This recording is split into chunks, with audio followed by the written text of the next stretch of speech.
comment thing over here so I can see if anyone's commenting.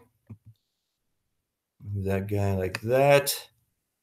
There we go. I think that's the comments. Nope. Hold on just a second, my friends. Got to get the comments over. So in case anyone comments, there we go. All right. Sweet. Looks like we're good there, I think. Good to go. We'll see if anyone joins. I didn't put anything. I just put this on, I guess, a few hours ago, actually, because I came across an article I wanted to share with you. And then I can do some question and answers from some of the folks who emailed me on my Quora blog, Quora.com. What time is it right now? It's 11:57. So Quora. I keep a blog on Quora.com, and I get a lot of emails on that. So I figured, well, I'll just do it as a YouTube thing, and maybe I'll. Oh, you know what I should do? I should transcribe this too. So if you go to Google,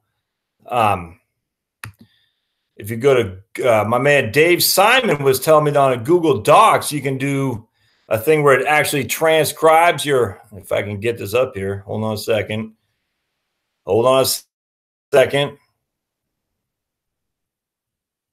Describe what you say. It's crazy. I said that can't possibly be, and sure enough, it absolutely is. Man, technology is insane. So let's see if this is going to work. Because if it does, this can be sweet. All right, so we're going to go to.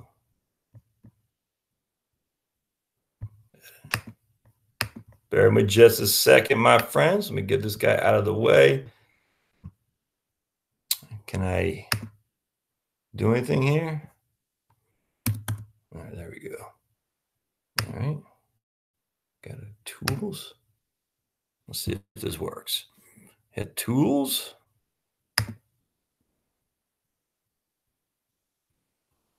Yeah, this thing's moving like pond water. Come on. Voice typing. All right, let's see if that works here. Click to speak. Okay. Hello. Is it working for me? Hello. Yep. All right, cool. All right, looks like it's working. So I'm going to minimize this, and we'll see if that continues on. I have no idea, but Dave Simon, who did my website, was saying on Google Docs, if you click on tools, voice typing, you'll actually take a transcription of what you say. Now, I'm sure I'm going to get a lot of different, they transpose different words because they don't understand my languaging as well. Because I'm from Maine, we talk different, even though I have lived in the South for many, many years. So I'm sure at the end of the day, the Google Docs won't recognize my languaging. So we shall see. They will make adjustments accordingly. All right, so 11:59. And we'll get started here in just a second. Got a couple things to go over. And if you all have any questions, throw them up on the chat here. My man CB from California, not my man CB from Michigan. CB from, at least I don't think it was.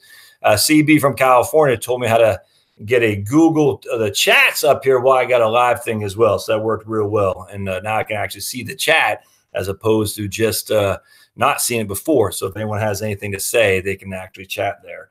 I'm just looking at the time here because we want to be on time to reflect your time, actually. So it's 12. All right. So welcome to the Heritage Wealth Planning YouTube channel, my friends. The place where you come to learn everything financial. And I'm open to ideas and suggestions as well, by the way. I got, like I said before, 20 odd years of stuff sitting in my head and down behind me, which you don't see my message for there, with just files and files and files of articles that we're going to talk about. I do get up about 5 in the morning. I love that hour of quiet while the kids are still sleeping, the wife's still sleeping. So I get a lot of reading done. I want to share with you breaking news on the tax law. This was interesting because I was reading it today. So I did a live video with my man Blake Hager, I think, on reverse mortgages the other day. And I got to tell you, I'm not ready to give my endorsement of it yet, but knowing who I know who does endorse them, Wade Fowle being one, some other guys in the industry I'm pretty familiar with as well. And I'm not quite there yet, but I haven't read a couple books on them now. I think there's a benefit to reverse mortgages that gets overlooked big time. Absolutely. And I'll dive into that at a later date. But one thing I did want to talk about was this headline: major tax deductions changes for reverse mortgages because of TCJA. Now, TCJA is a Tax Cut and Jobs Act, i.e. the Trump tax bill. They signed in December of 2017. I think it's December 17th. I think it's right for Christmas. And what happened with this is that home equity lines of credit no longer have tax deductibility. All right. Now, purchase mortgages do. So let me just read over this. So major tax deductions, January 18th update. Important tax changes in December 2017 affect reverse mortgages. The TCJA of 2017 eliminated deductions for home equity interest starting in 2018. Deductions are still allowed for acquisition debt interest. That is huge. Deductions are still allowed for acquisition debt interest, but home equity interest is no longer deductible. This was not due to tax code. Okay. If you refinance, okay, so if you refinance acquisition debt, it remains acquisition debt, which means it's still tax deductible. Likewise, refinanced home equity debt is still home equity debt and is not deductible. Acquisition debt. If you use a reverse mortgage to buy your home, the debt is acquisition debt and interest on it is deductible. A refinance example. When you're 50, you bought a home with a traditional mortgage. When you're 66, your cash flow is tight and you refinance your loan with a reverse mortgage. Your old debt was acquisition debt, so your new reverse mortgage is still acquisition debt. Any interest payments you make on it are deductible. The interest deduction is limited to $750,000 of acquisition debt on new mortgages taken out after December 15, 2017. Mortgages taken out earlier retain their cap of $1 million of acquisition debt. Home equity debt. Your old mortgage was paid off, and then you got a reverse mortgage, borrowing against the equity in your home. The reverse mortgage is home equity debt. Another example, after paying your mortgage off, you got a home equity line of credit, a HELOC, also borrowing against your home's equity. Later, you refinance the HELOC with a reverse mortgage. The reverse mortgage is also home equity debt, and no deduction is allowed on either of these two reverse mortgages for interest paid. So the issue here, okay, here we go. A loan may have both home equity and acquisition debt.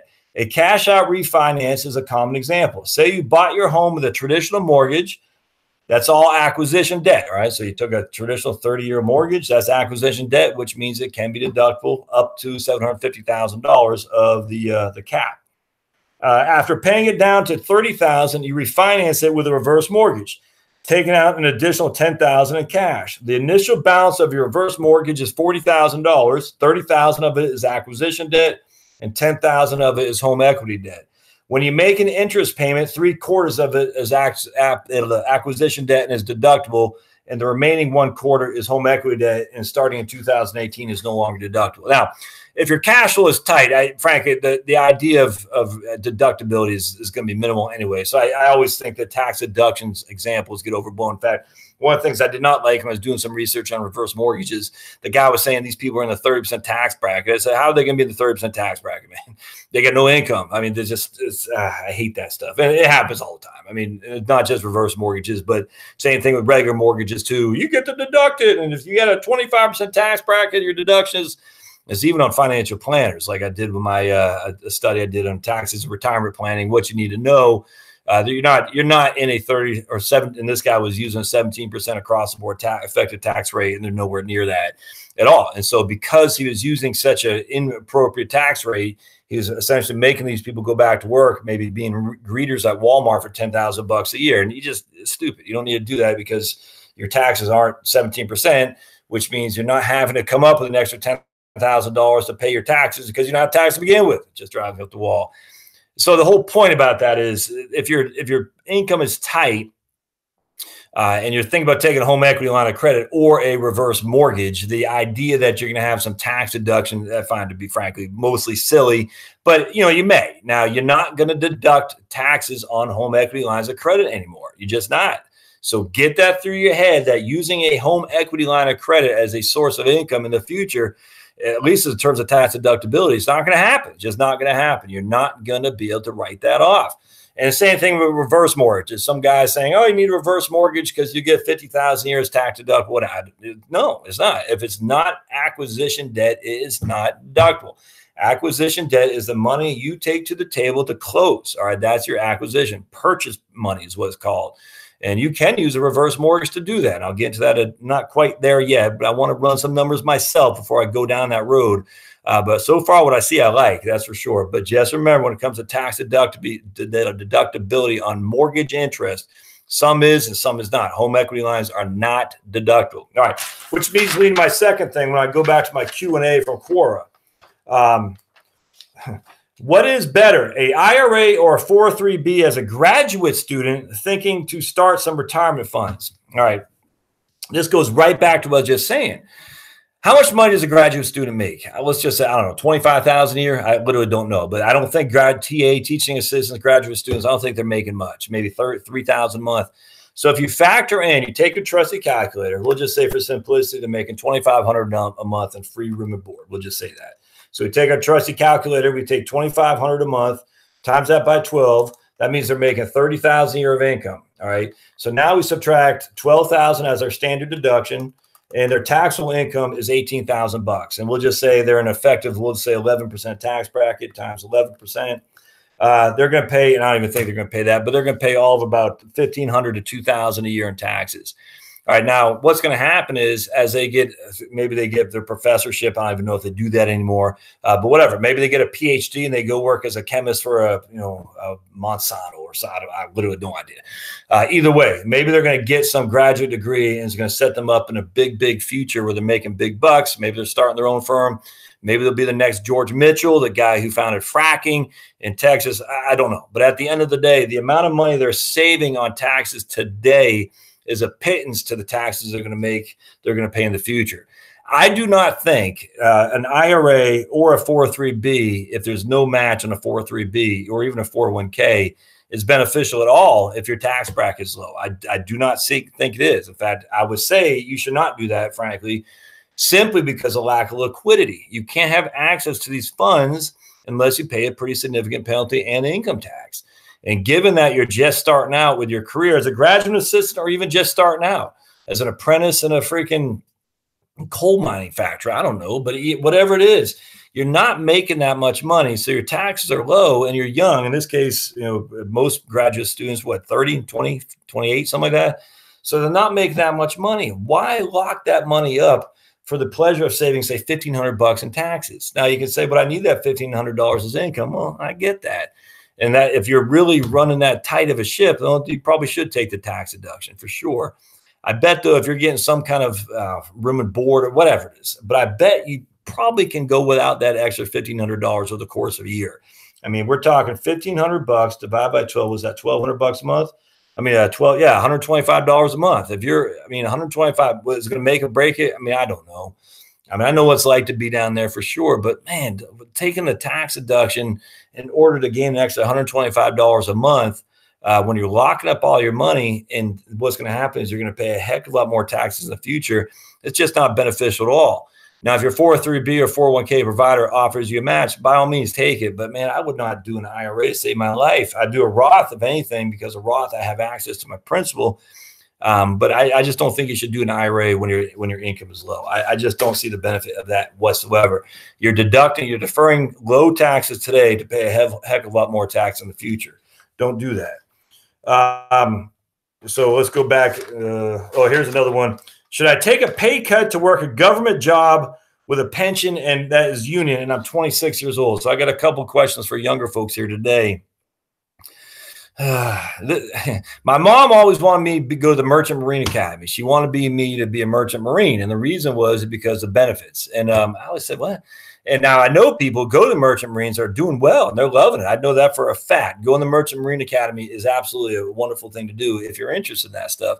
But she just said because they're union, I think they're union, but they're also got a pension and they got great benefits. And that was the old school mentality. Go work for a corporate or a gig that you have benefits and a pension. And so, you can go work for the government, and that's pretty much all there is anymore, to be a union and work for the government and get a pension. Even most union shops are, just at the end of the day, the days of the defined benefit plan are coming to an end. There's just no getting around that. I'm 26 years old. I sit there and think, do you really want to just take a pay cut to go work for the government as a 26-year-old young person? I don't know if it's a man or woman, so that you can have a pension when you hit 55. That's 29 years from now. and your pension is not like the pension of the 1980s. It's just not. If you would have started in 1980, man, you're living large, but those days are gone. And so you're going to get a pension. You're going to have to pay union dues. And I got no problem union. That's fine. But at the end of the day, you're only 26, for heaven's sakes, man. You're going to take a pay cut, which means you're not getting paid that much, most likely as it is now, to go get a job with a pension at the government to do for the rest of your life until you're 55 years old. I don't get it. What's the mentality that says we should be encouraging people to do this kind of stuff instead of going out there and start something on their own? Be the next George Mitchell, be the next Steve Jobs, be something other than going working for the government. And if you're working the government, I have a problem with that. I don't. But the question to me is, should I take a pay cut to essentially go get a union job with the government so I have a pension? Man, get that mentality. You're 26 years old. 26. The life is ahead of you. Don't be just resorting to getting a pension, 55, 60, or 40, 30 years from now. I don't get that. I mean, if I had to do it over again, I feel pretty blessed of where I am today. But if I had to do it over again, I certainly would have.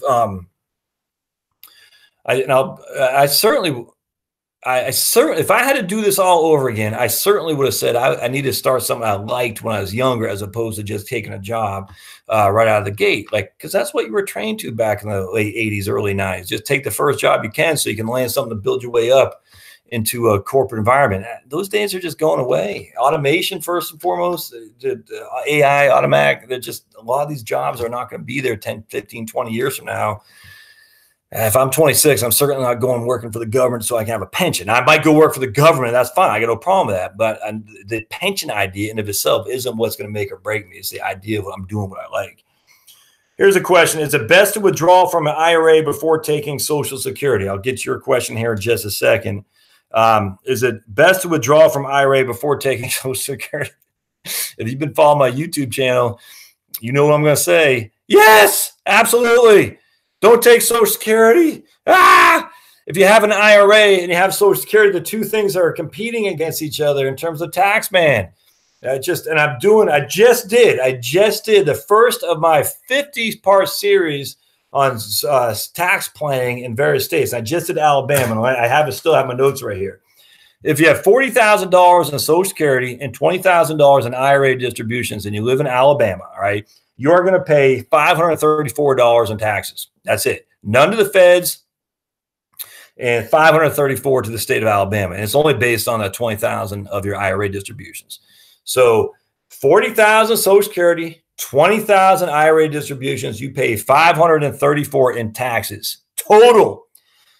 Flip those two around. $20,000 in Social Security, $40,000 in IRA distributions. You're paying $1,569 to the state of Alabama, and total $4,440. $40,000 IRA distributions, $20,000 Social Security. Your taxes gone from $534 total to $4,440 total. Take money from your IRA before you take Social Security. The reason is these things called provisional income. And I'm just going to go. I wish I had. No, man. So you take your $40,000. Let me just do it right here. I'll do it and I'll show it to you guys. You take your $40,000 Social Security, divide that by 2. That's $20,000. You take your $20,000 of your IRA. That's $40,000 total. If I had my non-stick pen, I'd use this, but I forgot to bring it here. I only have this, which is unfortunately, it's not a erasable pen. It's a permanent marker. So I just kind of ruined that. But anyway.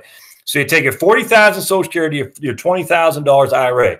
Half your Social Security, that's $20,000 Social Security, plus your $20,000 IRA. That's your provisional income.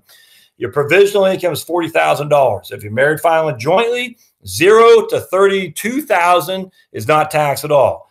32 to 44,000 is taxed at 50%. So basically, we have 32,000 up to 40,000 in this case, where our provisional income was $40,000. So we have 40,000 minus 32, which is $8,000. That's 50% of $8,000. Confusing as all can be, I get it. That's $4,000 of your Social Security that's subject to taxation. So $40,000 Social Security, only $4,000 is subject to tax. On top of that, though, we got to add that $20,000 IRA distribution. So 20,000 IRA distributions plus the $4,000 of Social Security tax is $24,000 bucks.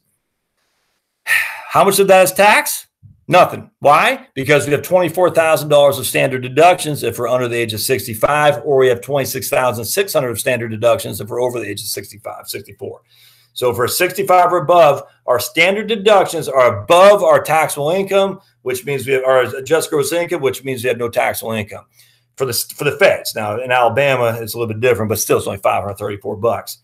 Conversely, if you take $40,000 of IRA distributions plus $10,000 of your, because of half your Social Security, so we have $50,000 of provisional income. We take 50, and then next from 44 to 50, that's 85% of that $6,000 is taxable of your Social Security benefits. And I will just say that's $5,000 off the top of my head. I do not know what it is, but 50 to minus 44, because the numbers are 0 to 32. Nothing's taxed on Social Security. 32 to 44, that amount, 50% is taxed as part of your Social Security benefit. Anything above 44, 85% is taxed as your Social Security benefit. So if our provisional income is $50,000, 50 minus 44 is $6,000. $6,000 at 85%, that's, we'll just say $5,000. Now we still got 44 to 32, which is $12,000, is half of that. That's another $6,000. So we take 6 plus a 5. Of that Social Security of $20,000, $11,000 is taxable as income, plus the $40,000 IRA distribution. So now our taxable, or AGI, $51,000 is going to be our adjusted gross income. You subtract out your standard deductions, and you can do the rest. And that's the difference between taking money from an IRA or taking money from Social Security. IRA is going to be taxed big time from the very first penny. Social Security is much, much more favorable. And I'm going to go in each and every state. The answer is going to be nearly identical to Alabama, because when it comes to the feds, you want money from Social Security. You do not want money from your IRA. So let's see. Uncle RJ says, how can I make money on disability right now with this man? Because I can't live it all like this. Yeah, I don't know. I'm not disability expert by any stretch of the imagination. I do have a friend actually who's coming to town in Atlanta on Friday. He's a disability attorney. And we're going to be doing a couple of videos on disability, because he's a good guy. And I don't know, I don't know anything about disability. So I call him, his name's Skip, Skip Ritchie Law Firm. I think he's out of St. Louis. I met him in Harrisonburg. Skip Ritchie Law Firm, Roger Ritchie Jr. Law Firm. And I said, look, I get all kinds of questions on YouTube about disability. I don't know. He goes, well, we can run some YouTube videos and I'll explain what he knows. He's actually going to be in here in Georgia to represent a client for a disability claim. So RJ, watch the videos we do next week. On Saturday, he's coming in. Friday he's coming in. Probably post those next week. So sorry, I just don't know. I don't know that much about disability. Let's see. Hey, Josh, I just finished watching your financial software videos on YouTube using Nest Egg. I'm a little confused. The Nest Egg app seems to only be available to financial advisors. However, you have not to pay for an advisor in DIY. All right. So the Nest Egg app is also what I use on Right Capital. So my man, Dustin Tibbetts, he's through Jazz Wealth. And you can, if you want somebody to manage your money, I'm a fan of Dustin. He's a good guy. I interviewed him for my podcast, and he actually put his own name on the Right Capital software called a Nest Egg software. And I'm a fan of it. For Jazz, you would use him. He charges just ridiculously low fee to run your money. At the end of the day, I don't know if you need that or not. For me, I use Right Capital, the same exact software that my man Dustin does, but I don't charge money in terms of charging a fee for managing money. I don't do that, but I do charge for my financial planning advice. So if you want it, I charge $500 for a financial plan. It's not going to be, it's detailed, no other way around that, but it won't be one of those plans where I'll tell you, oh, I'm going to manage your money, because I don't do that. I'll tell you the tax stuff for sure. I'll tell you the ins and outs of what you need to do. I'll give you a bullet list. But for that software, it's $500 for me to essentially charge you for my time and for the software as well. Personal capital is similar to what I use at Right Capital. Personal capital, the tax stuff is deficient, I think, relatively. It's nowhere near the benefits of Right Capital, nowhere near that at all. But if you're looking for just financial planning software for a free, my understanding, I talk to a lot of guys who hire me and use Right Capital or use personal capital. And they say there's a lot of intertwines there, a lot of similarities between personal capital and Right Capital. Personal Capital, they actually advertise on my YouTube channel, so I highly recommend them. Absolutely. The only drawback is, though, Joe, is that my understanding is they'll call you with sales pitches. So just either don't answer the call or just tell them not to call again, because they are trying to move you into their managed money platform. And I don't like that, Frank. They're giving you away the software so they can solicit you. That's fine. I just wish they would be a little bit more upfront on that. Maybe they are. I don't know. But go use the Personal Capital software. That's free. The thing with what software I use, Nest Egg through Dustin, or the Right Capital that I use through my own business here, is it is financial advisor driven for sure. That's for sure. Hey, Joe, my man Joe Hall. I took your suggestion and used 3% per year for inflation for 25 years. We will have $5,000 per month in bills to start.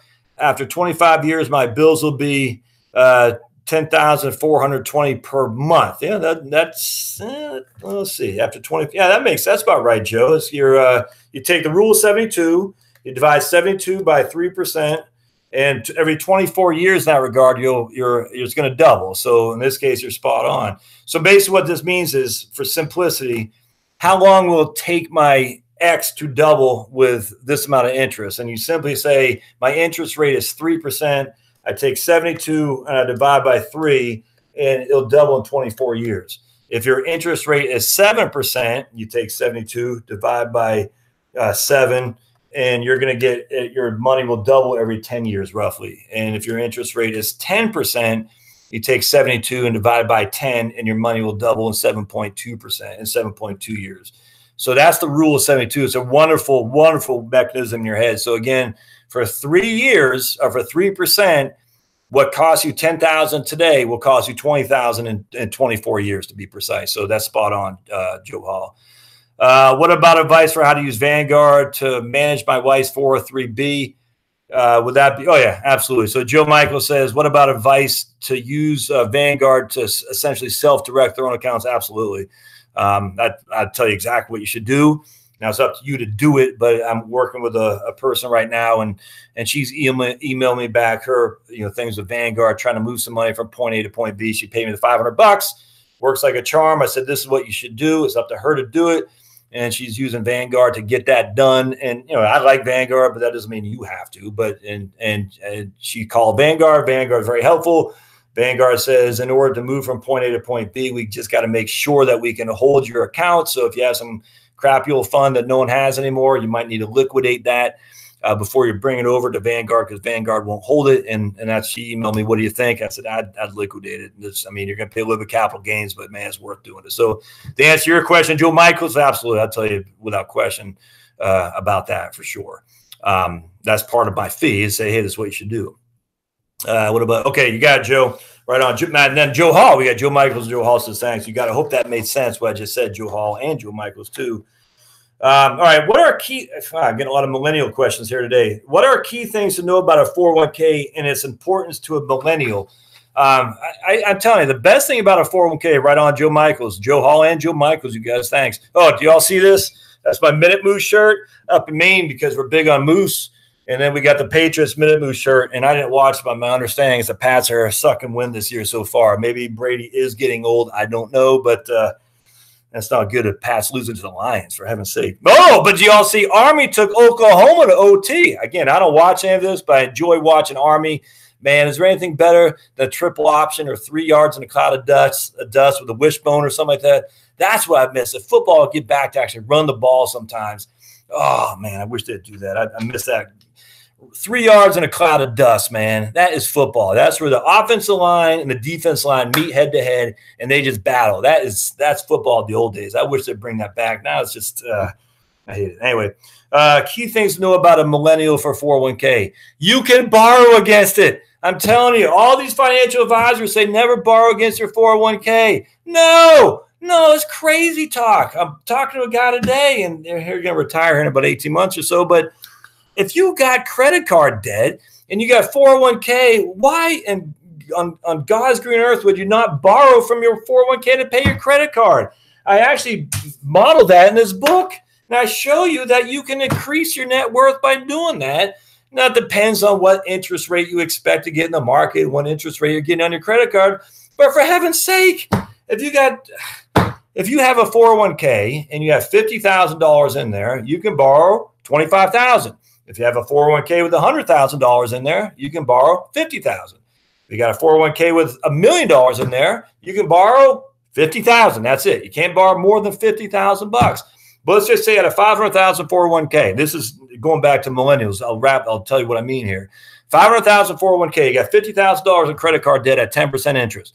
For heaven's sake, man, borrow against the 401k, pay that sucker off without question, because the money that you're paying the stupid credit card company is actually paying yourself back. I'm just telling you it is right now.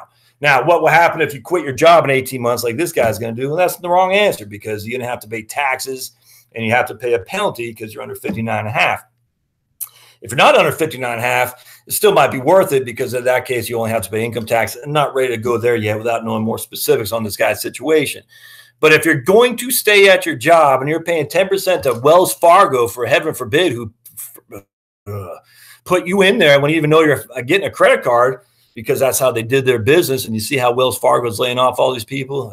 Anyway, so if you have a credit card debt of a significant amount, we'll just say 10, 15, 20,000 bucks, and you're paying probably more than 5% interest on it. Because if you're looking at a real return long-term in market over the next 5 to 10 years, I don't see how you can estimate you're going to get more than 7%. I just don't. And that's stock heavy.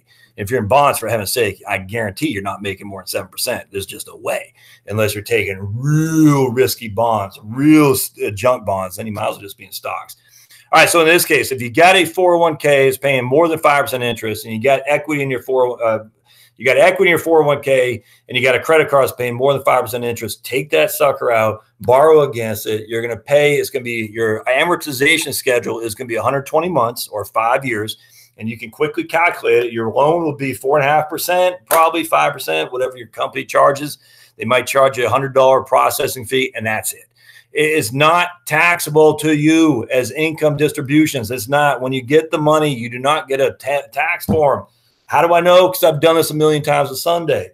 The only drawback is you got to pay it back. And if you quit your company before you pay it back, you will pay taxes and a premature distribution if you're under the age of 59.5. So just tread lightly. But if you think you're going down that road where you're getting hammered from some stupid credit card company because they raise their interest to 14.99 for whatever ungodly reason, man, get out of that and just pay it off. Now, who was it? One guy who I like quite a bit, I can't remember, but he was saying the drawback here is that most people will find themselves right back in credit card debt 2 years from now when the 401k loan isn't paid off. I agree 100%. That's not good. We don't want that to happen. But you can borrow against a 401k. You cannot borrow against an IRA. A Roth IRA, you can take out your principal, which is why a regular IRA should be the account of last resort. I just don't see a huge amount of reason to do a regular IRA if we can do a Roth or if we can do a 401k. It should go 401k up to the match, Roth next, and then if you still got disposable income, more into your 401k, because again, you can borrow from it tax-free. Now everyone says, oh, but the money you put in there is after tax too. Yeah, it is. Money, tax-free money going out. It was tax-deferred money going in. It's tax-free money going out. Taxable money going in, taxable money coming out. It washes. It's a wash. It's a complete wash. I talked about this in other videos before too. People get all tied up like, but the money you're paying back to your 401k is taxable. Yes, because you took it out tax-free. That's 100% right. Tax-free and taxable wipe each other out. Tax-deferred and taxable, that's tax-deferred, taxable. That's what it works. Tax-free, taxable. They two wipe each other out. Tax-deferred is wiped out by taxable. And so at the end of the day, it's a wash. People just get way caught up in that. 401ks also, too, have usually lower cost in terms of management fees and whatnot. Frankly, if you don't have a huge disposable income and your company doesn't match, I wouldn't do a 401k. I don't see the benefit of it necessarily. Now, I just said about doing a loan for sure. But if your company doesn't match and I do a Roth, absolutely. And if instead of doing a 401k, I just pay off the debt without question. Let's see. What would be the ideal balance in retirement savings between taxable IRAs and 401ks and Roth accounts, non-taxable accounts? The ideal balance is everything in Roth and nothing in tax-deferred accounts. That's all there is to it. Obviously, that's not as easy to accomplish as I make it seem. But the ideal balance between the two, without question, is no tax versus 100% tax. And I'd much rather have to pay a little bit more income tax today to avoid huge taxes in the future. I just ran a plan for these good folks in Alabama. I'm telling you right now, with just a small conversion of $35,000, these guys are retired now. So I'm saying a small conversion of $35,000 a year, it's sickening how much more they're going to grow their net worth and save on taxes. Because what happens is the husband's 67, the wife is 61.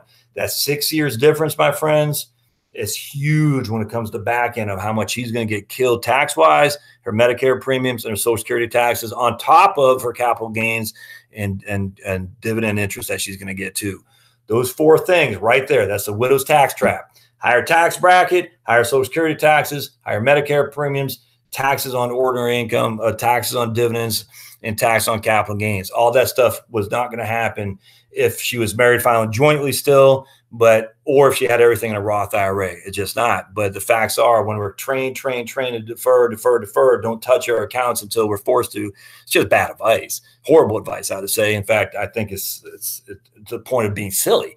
And when people say don't touch it, I say, do you literally understand the consequence you're telling your surviving spouse by leaving that money in there?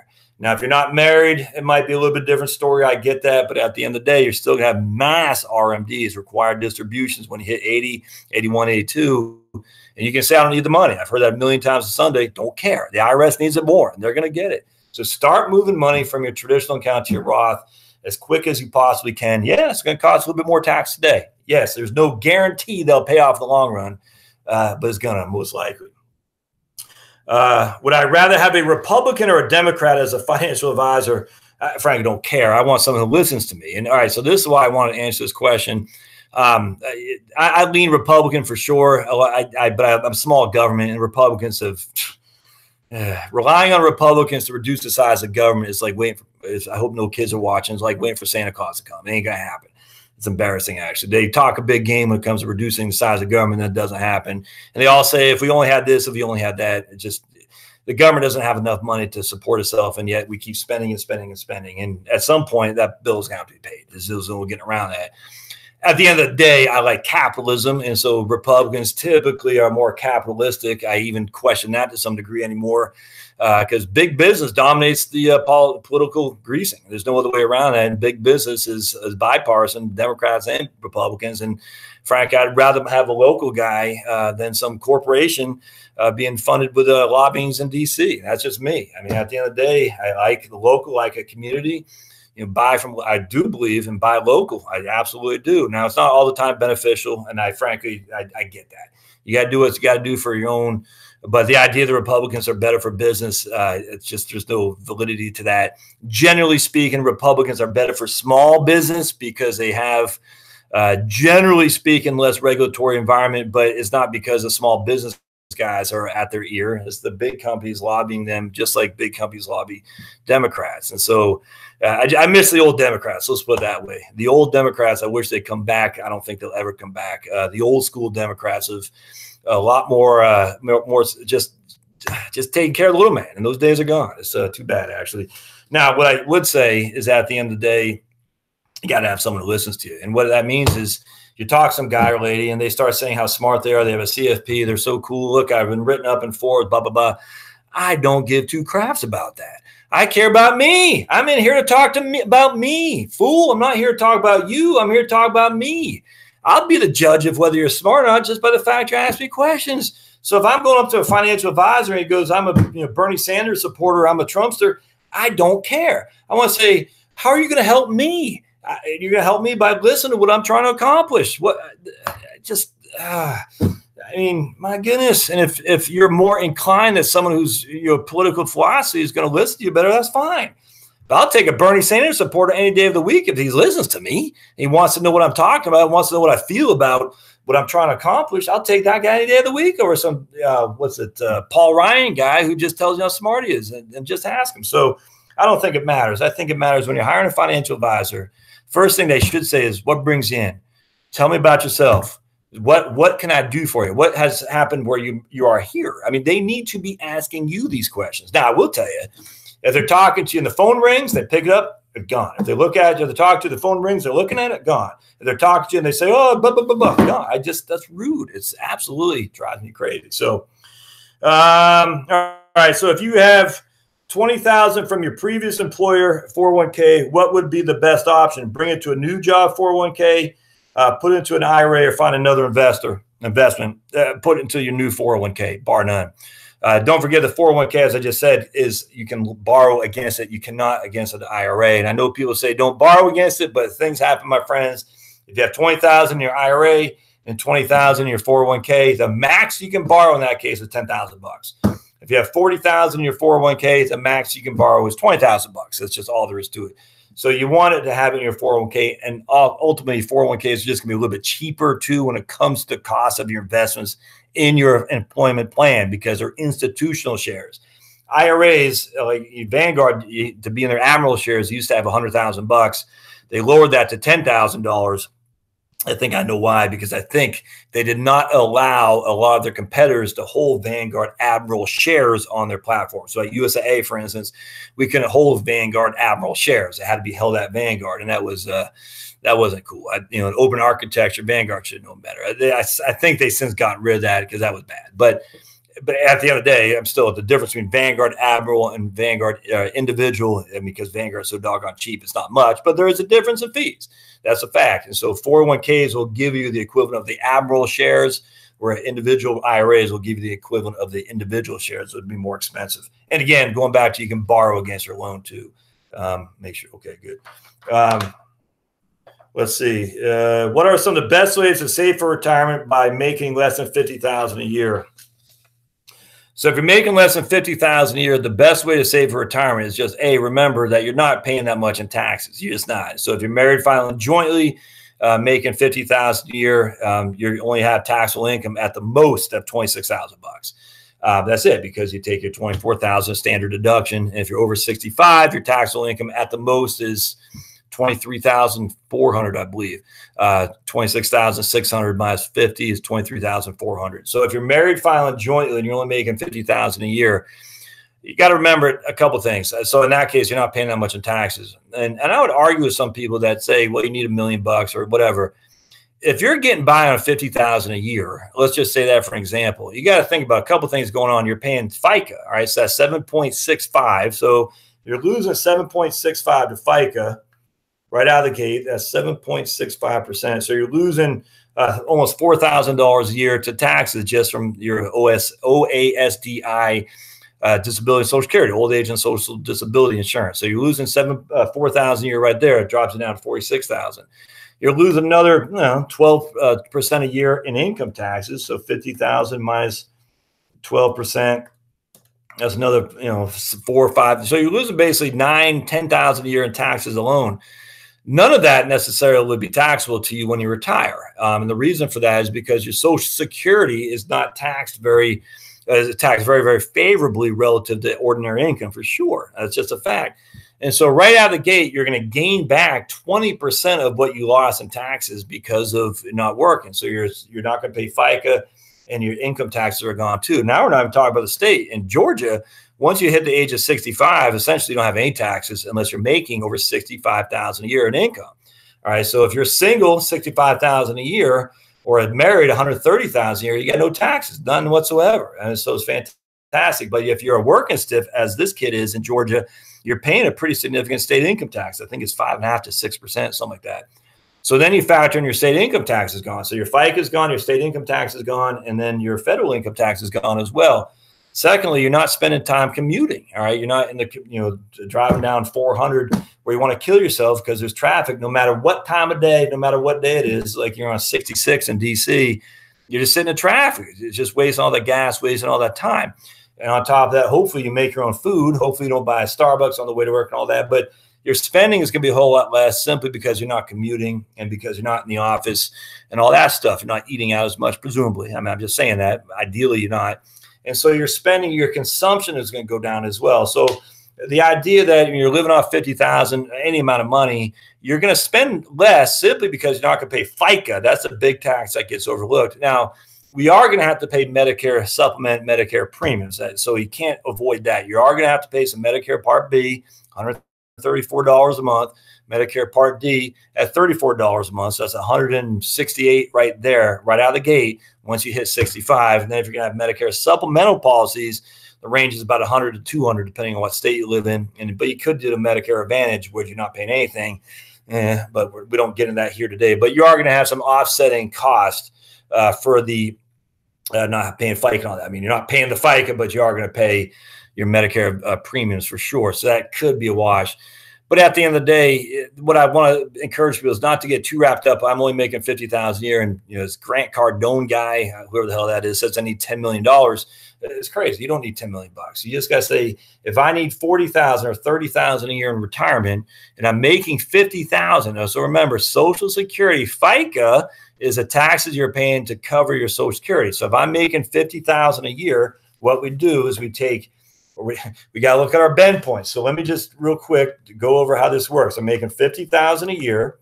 We divide that by 12. So that's $4,166 a month is what my income is. And let's just say we had that as income for the entirety of our average index monthly earnings from Social Security. So remember, Social Security takes your top 35 years. That's your total index monthly earnings. And they index them for inflation and whatnot. We'll just say your average index monthly earnings averaged 4,166, which means your history of earnings was 50,000 a year for those 35 years. So your AIME in this case is 4,166. What they do is the first $895, right? So we take the first $895, and that is times that 0.9%. So 895 times 0.9. That means the first $895 of your average index monthly earnings, you're going to get $805 of Social Security income. All right. So $805 of the first $895. Now you got $3,271 left. We're going to times that by 0.32, which means you're going to get $1,046 of income. From the next, so basically your 4,166 can be reduced down to two bends. The first 895 is going to give you $805 in Social Security income. The next amount, which in this case is 3,271, will give you $1,046 in income. So you add those two, 805. You're going to have an income of that right there, $1,852 a month as your Social Security benefit if you take that at your full retirement age. And we'll just say that's 66 this year. So you know for a fact, even if you're only making the $50,000 a year, I'm going to get $1,851 of income at my full retirement age. Now, let's just say, which you should, you wait till you're 70 to take that. You times that by 1.32, and that's going to give you 1,871 times 1.32. About $2,500 a year, a month in income. That's going to give you $2,500 a month in income right there. That's $30,000 a year right there. So now we're reducing our income by $10,000 because no income tax, no FICA. Now it's not quite a dollar for dollar. So that's $40,000 we're making right now after taxes when we're working at $50,000. But if we can wait to take Social Security until 70, we're going to get $30,000 just from Social Security alone. Now, let's just say that your spouse doesn't work, all right? For whatever reason, your spouse doesn't work. The 1871, well, you say it's a him this time. We always say it's a man. We'll say it's a him. He's going to get $935 at his full retirement age. Because that's half of your PIA, your primary insurance amount. He's going to get $931 plus your $2,500 you're making. So between them, you're going to get $3,433 a month in Social Security. $935 for him at 66, his full retirement age, and $2,500 a month for you at your at 70, not your full retirement age, but at 70 with the delayed earnings credits. You times that by 12, you're making, look at that, $41,226 right there. $41,000. You only needed $50,000 when you're working, but you're going to make $41,000 because and you're not going to pay any tax on that, by the way. There's no tax, none whatsoever. So $50,000 a year, if you do this right, you don't have to have any savings, essentially. Now, I don't recommend that, my goodness. But at the end of the day, you can almost break even just with some strategic Social Security planning. It depends on what your AIME is. Everything revolves around that. So I get this all the time, like I'm going to be destitute and eat ramen noodles. Now, if you do Social Security correctly, now if you know what your AIME is, and now if you keep plugging away for a couple extra years to keep building your Social Security benefits, it won't be. You're going to need $50,000. We're going to gross it down to 40,000 because no taxes, no 401k, all that.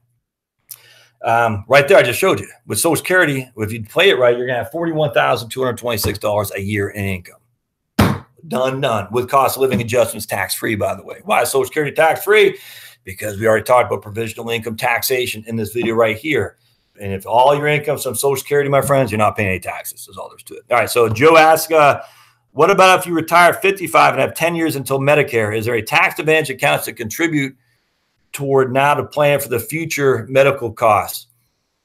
Well, if you don't have any earned income, Joe, you can't do a Roth. But if you have, you can't contribute to a Roth. Contribute. So let me for two things, I want to dive into both these. If I have no earned income, I can't stroke a check to Vanguard for $5,500 for my Roth. You can't do that because you don't have earned income.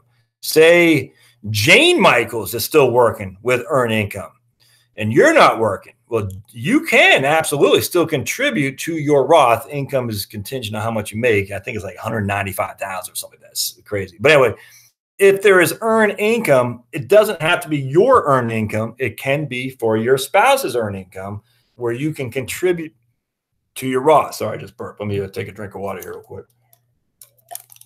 I got my Army cup, man. Army taking Oklahoma to overtime. In Oklahoma.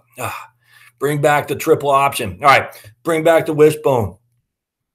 All right. So anyway, let's just say you're not married though. All right. And now you have no earned income. What can you do tax advantage? Well, if you have no income coming in and you're 55, the first thing that jumps out at me is if you have 401ks or IRAs, any kind of tax deferred account, I start moving those puppies over to Roth ASAP. Because remember, the first $12,000 of income, this is for somebody who's single and is under the age of 65, is tax-free. I can't tell you how many people, when you look at their tax returns, they're 1040, and you see the AGI on line 37, I keep forgetting to print that off. Of line 37, it is $8,000. I'm like, oh, why did we not start moving money from a IRA to a Roth to at least take advantage of the tax code? For heaven's sake, you just wasted money.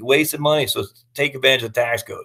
So the best thing you can do in this case, Joe, is say, all right, I'm not working. I got no income coming in. I'm going to start moving money to my Roth IRA ASAP. And that'd be very beneficial to you when you hit 65 for Medicare premiums for sure. I'll get to you in just a second. So it's a great question. But Joe, secondly, but say you got a big fat pension, you're a firefighter and your pension is $80,000 a year. I'm just throwing that out there. So a lot of firemen retire at 55 or so. I got $80,000 a year pension. So I don't have earned income, but I still have pretty good income as my pension from my, my fireman's union or whatever. It's $80,000 a year. I'm single. Yeah, probably not wanting to convert money to your Roth at that point. Maybe not. Because you're already in the 22% tax bracket. That's tough. At the end of the day, I would still start converting money. And the reason for that is because if you have a big fat pension of say 50, 60, 70,000 a year, and you're already in the 22% tax bracket, and that pension is never going away. When you hit 70.5, the RMDs on your IRAs, 401ks, TSP through savings plans are going to put you above much, much higher for taxable income, which is going to make even AGI, which is going to make your Medicare premiums jump through the roof. So if I'm retired at 55 because I'm a retired firefighter or for whatever reason, I'm really starting to move money from my traditional accounts, my 401k, TSP, 403b, IRA into a Roth, simply because even if I might have a big, good pension right now and I got to pay a little bit more taxes, that'll keep me from having to pay a lot in the future for sure. Other tax advantage accounts would just be getting high growth, low dividend, low interest, low capital gain mutual funds. The Vanguard small cap growth fund, for instance, and whatever. I'm not using that as an example. I don't even know what the ticker is. NAESX is a Vanguard small cap index fund. Vanguard small cap index fund, NAESX, USA extended market index, USMIX. All those are wonderful plans for growth-oriented accounts that don't pay a lot of dividends, and there won't be much in capital gains because not much of a turnover. So it's just not going to be tax. It's going to be very, very tax friendly. For that though, you want to avoid smaller companies that have banks. Like you don't want value stocks. So a lot of community banks are on the small cap size, and because they're banks, they pay a lot of dividends. We don't want that. So you really want the growth side of the small cap realm. So we're looking at small cap growth, because growth will mean they don't pay dividends generally, and they certainly don't have a lot of capital gain. I mean, dividends is what I'm talking about. And then because it's an index fund, there won't be a lot of turnover. That's another tax advantage account you can have there, Joe. And you can contribute to it without limitation. So if you know NAESX or USMIX, and I'm just using those because I'm familiar with them. The Pennsylvania Mutual Fund, was it PennX, PENNX? Chuck Royce has been running that fund since 1967. A big fan. He's got the micro cap, just lots of good small cap funds out there. Some of them are more expensive, for sure, but you just want to watch the ones that have a high turnover. You want to make sure there's not a lot of dividends, and you want to make sure there's not a lot of capital gains, because we're trying to do tax advantaged. We don't want to pay income if we don't need to.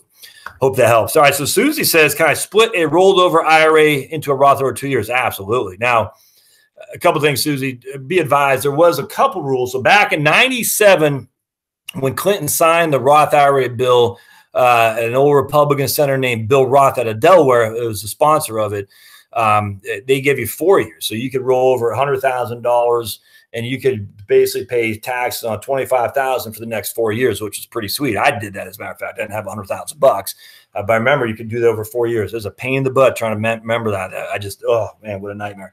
But it's worth it. What, in 2011, I think they gave you 2 years, was a 2 year, like a stopgap for 2011. You could do in 2012 and 13. So if you had $100,000, you could roll all over in 2011 and pay tax on $50,000 in 2012 and pay tax on $50,000 in 2013. But at least you had the benefit of the entirety of the Roth being in your and the $100,000 in your Roth by year end of 2011. Can't do that anymore in terms of dividing it up. But what you can do, you got $100,000, you just do it the old fashioned way. Say $100,000 is going to my Roth, or $50,000 going to my Roth in 2018. I'll pay tax on that when I fill up my 2018 tax returns, which will be in 2019. And then I'll do $50,000 Roth conversion in 2019. And then you're done. You could say, I'll do $10,000 each year for the next 10 years. You can do whatever you want. You can do it all in one fell swoop. You can do, you know, $50,000 this year and $10,000 every year after. You can do whatever you want, which is awesome. A lot of people think there's some limits to how much you can do. There's not. And a lot of people think there's an income limit too. Literally, Bill Gates could roll over the entirety of his Microsoft 401k to his Roth IRA right now if he wanted. Absolutely. That'd be stupid, because Bill Gates is theoretically going to leave it all to charity. So why pay tax on it if you're just going to leave it to charity tax free anyway? But theoretically, you could do that. You can say, I got $8 million in Microsoft. I'm going to roll it all over to my 401k, pay tax on it today, and be done with it. Or you could roll it piecemeal, $1 million every month, $1 million each. You can do whatever you want. So yes, the answer is you can split a rolled over IRA into a Roth unlimited times without question. Just got to be done by 31 December for this tax year. So if you are going to do it, I'll give you an example though. These people I'm working with in Alabama, they had a stock that was bought out that was going to pay them pretty high interest capital gains. So I think it was some company bought the stock. I forgot the company. But anyway, they bought the stock for like a 50% premium over the current trading value. So let's just say at 100 shares, or a value of $100. We'll use that for example. When the stock got purchased, they're going to have 150 in cash, which means they had a $50 capital gain. All right. So now when it comes to your health insurance premiums, and I mean, I'm telling you right now, when it comes to your health insurance premiums, you got to be very, very careful, because if you start doing mass rollovers and you have mass other sources of income, be it stock options that have come due, be it a stock that has been bought out by another company that you're not expecting, be it bonus time or something like that, that can really cause a big dramatic income burst that you weren't expecting, which can hammer your health insurance premiums without question. One guy I talked to, I won't name, but he was saying if he goes above, this boggles my mind. If he and his wife go above 60,000 AGI, their health insurance premiums go from $94 a month to $2,500 a month. That is insane. 94 a month to $2,500 bucks a month, because the Obamacare premiums, whatever they get, I can't remember what it's called. That's not healthcare, man. That's coercion, and that's just no other way around that. It ticks me off. I mean, so you're going to do everything. And I don't blame this guy. He's going to do everything he can to stay under the $60,000 a year AGI to get they call it something the Obamacare. I forgot what's called the subsidy or something like that. And I don't blame it at all. It's the way the freaking government works. It's insane. We're going to encourage people not to declare more money that they got to pay tax on in order that they can retain this huge tax benefit from the government. It boggles the mind. So just be careful, Susie. Susie, if you do all that conversions, just remember there are extenuating circumstances that could come back to hammer you for sure. So just be careful. Oh, by the way, going back to the first question, do I care about Republican or Democrat? So remember, Republicans are going to get rid of it. They're going to gut Obamacare, right? Yeah, no one's campaigning on that now. My thing, have 2 tiers. This is what I understand is what they do in Sweden. And I don't know the whole history of it. I just watched a pretty good documentary on Sweden, as a matter of fact. No minimum wage in Sweden. Did you know that? Interesting. School vouchers, 100% school vouchers in Sweden.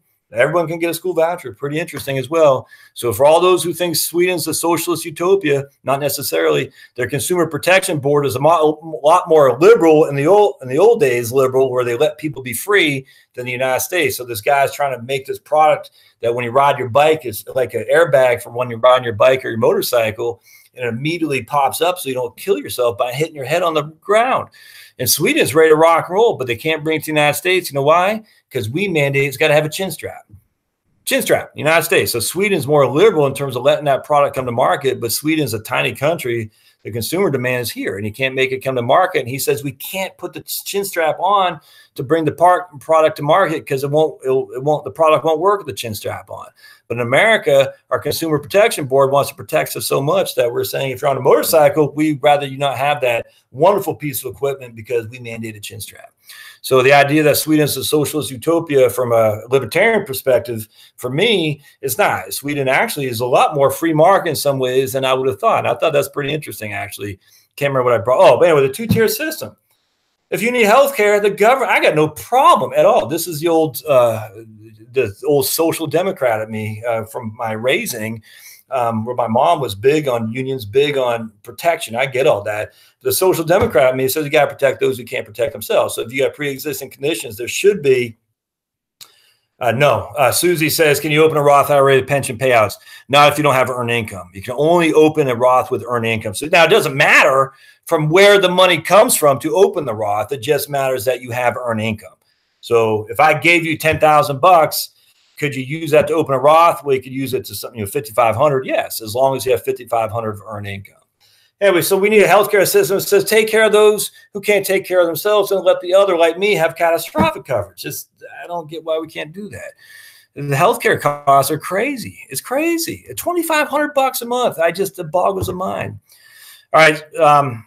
Anyway, so I'll get off my soapbox here. Anything else out there, folks? So let's see. We got 12:57. Yeah, 12:58. So ask away, other questions. I'm done in my little chart here. So if you all have questions, let me know. We can just look at the minute moves. So if you ever see somebody wearing a shirt like this, he's from Maine. All right, just FYI, or a hat. All right, well, I did have one other question here. I'll let you all think if you want to ask anything. What can I do to start preparing for retirement? And I'm just telling you, understand the tax code without question. Understand the tax code, how your income streams are going to be taxed. If your income streams are from a Roth IRA, they are not taxed. If your income streams are from a 401k, TSP, 403b, they are taxed as ordinary income. Understand how badly that ordinary income tax can affect not just your income tax, but everything else. And that's, I mean, I've said that 8,000 times on Sunday in my books, in my book right here, The Tax Bomb in Your Retirement Accounts. And I will say it until I'm blue in the face. The income streams on your Roth are wonderful. Income streams on your IRAs are not. Start understanding how the income tax will affect you, not just you, but your surviving spouse as well. All right. All right, my friends, we are at the 1 o'clock hour, so I'm going to let you go because I got to get some lunch myself because I am hungry. Appreciate your questions. We'll see. One of these days I'll come up with a strategy when I do this on a regular basis, but I thought this would be kind of interesting to do here today. But I absolutely appreciate you jumping on board. If you have topics you want me to focus on, by all means, this is my work right here. I mean, this is it. This is what I do. So I got time to research stuff. It's fun. I enjoyed it immensely. Hopefully I can help you to some degree, even if I, yap a little bit, but that's okay. It's what I like to do. But this is my job. So if you have questions, thoughts, concerns, fire them away, put them in the YouTubes. I guarantee Susie's question here about opening a Roth IRA pension payouts, I guarantee she's not the only one who has it. So if you have stuff you want me to talk about, man, by all means, put it in the notes. Be happy to do that. All right, my friends, don't forget to go to the blog, heritagewealthplanning.com. You'll see the interactive tax tools on there. I'm doing state-by-state analysis on how your state taxes, IRAs, and Social Security. Man, I'm telling you right now, if you think Social Security is not something you should be planning to use, wait till you see when I get to your state. Because Alabama, which is pretty friendly when it comes to income tax, leads the way. And tomorrow, now we're going to go to Alaska. It doesn't matter. There's no state income tax in Alaska. But, man, wait till I hit your state because it's going to be fun. All right. See you next time. Thanks, guys.